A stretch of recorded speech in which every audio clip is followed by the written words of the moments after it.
Ayan, at good day na muli mga boss. Ayan, may unit tayo dito na Toyota Fortuner mga boss na 2.8. At yan, nagpa-PMS dito sina sir. At yan, na-drain ko na yung langis dito. Change oil to mga boss. At syempre, pag change oil, ayan, tatanggalin natin pati yung oil filter. Ayan. Pag di mo nilagyan ng panalo dyan mga boss, dyan sa ilalim na yan, mapupuno na langis yan, kakalat ng kakalat. At baka pag inalaan pa ni sir na may naglilik sa makina niya. Ayan, dati nilalagyan ko ng panalo dyan. Ngayon nung nalaman ko yung diskarte mga boss. Nalaman ko yung diskarte na karton lang mga boss, sapat na. Ayan o.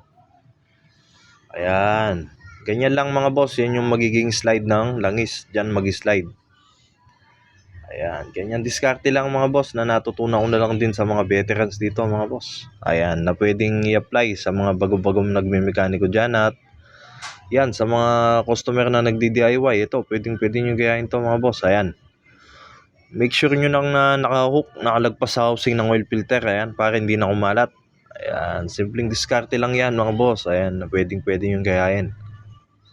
Sa mga nag-change oil dyan, na sa mga Innova, pwede rin to mga boss. Sa mga Innova na naka 2.8.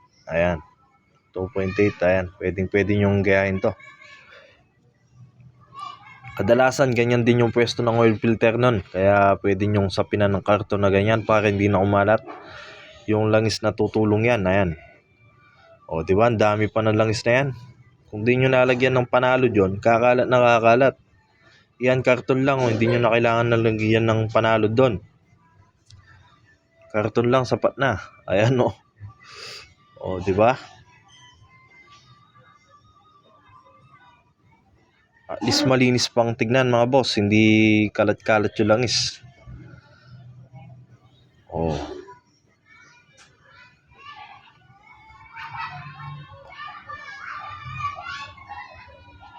Dati kasi nilalagyan ko pa ng panalo dyan eh. Nung nakita ko yung discarding to, malaking diskarte din yan. Magandang diskarte. Ayan, dito ilalagyan na natin ng oil yung pinaka-o-ring nito mga boss. Ayan. Finger-fingerin mo pa ng maayos para pumasok yung langis sa malubrikan ng maayos. Ayan. At dito syempre wag na muna natin tatanggalin yung karton hangga't hindi natin na ipapasok. At pag wala nang bumabatak, pwede na natin tanggalin. Ayan, pero dito tatanggalin ko lang yan pag nalagay ko na maayos yung oil filter. Ayan, pwede nang tanggalin yan, di ba? Ganun lang. Malinis pa yung trabaho nyo mga boss. Walang ebidensya na natanggal yung oil filter, di ba? Walang patak.